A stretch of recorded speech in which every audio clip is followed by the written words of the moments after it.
Ito po yung mga nakatira dito sa subway na nakabili ng mga lote. Ayan. Kamuhon na yan. Ayan, may mga muhon na yan po. Ayan. So ito po yung mga nakabili ng mga ano nila dito. Properties.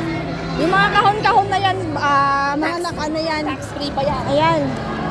Naka-ano na yan. May mga kanya-kanyang properties na po yan. May mga pangalan na po yan. Mga titulo na po nila yan. Tax-free pa yan. Tax-free pala. Wala silang tax. Ayan yung mga nakabili ng properties dito po sa Subway, Hong Kong. Okay? So, ayan. Yan yung mga ano. Ito pa yung second home nila. Okay. Away from their home. Mga nakabili ng ano, properties. Second home away from their home. Yan, yung mga muhon nila andyan na, nakatayo na yung mga muhon nila. So, Ito na may tunnel. okay. So, hindi wala po silang patawad, guys. Kasi kahit po sa may tunnel is nakabili na rin po sila ng mga kanilang pwesto. Ayan. Ayan. Permanente na po sila dyan. Kaya hindi nyo pwedeng kunin yung mga pwesto nila kasi nga mga trespassing kayo. Okay? Pag kinuha nyo yung mga pwesto nila,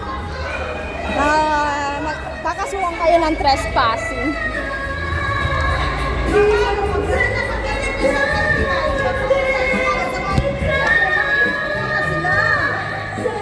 Ayan. Dito na tayo, guys. Palabas na po tayo sa mga properties nila.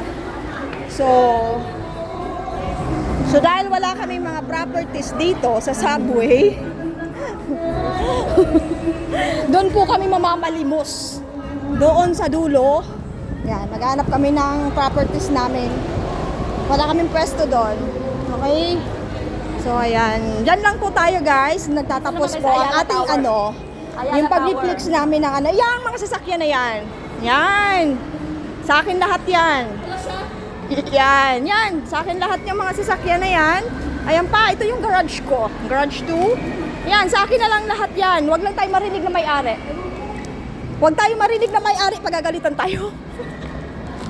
Pupunta kami sa Ayala Tower. So we're going to Ayala Tower. Wala pa kami sa Ayala Tower. Yan. Ito po yung isang properties na nabili rin nila. May mga kanya-kanya pwesto. Maniningil lang po siya ng Yan. upang. Ganyan po. Sisingilin lang namin yung mga upang bayad nila. Ay supposed to be Rent to own yan rent to own. Ayan. Pakipiin na lang po ako sa mga gustong mag-rent to own house and lot po. Ayan. For only $5,000 po for down payment. Ayan. Bisyosang pala. Ayan. Dito na muna tayo, guys. Nagtatapos po sa Ayala Tower. Tower. Ayan.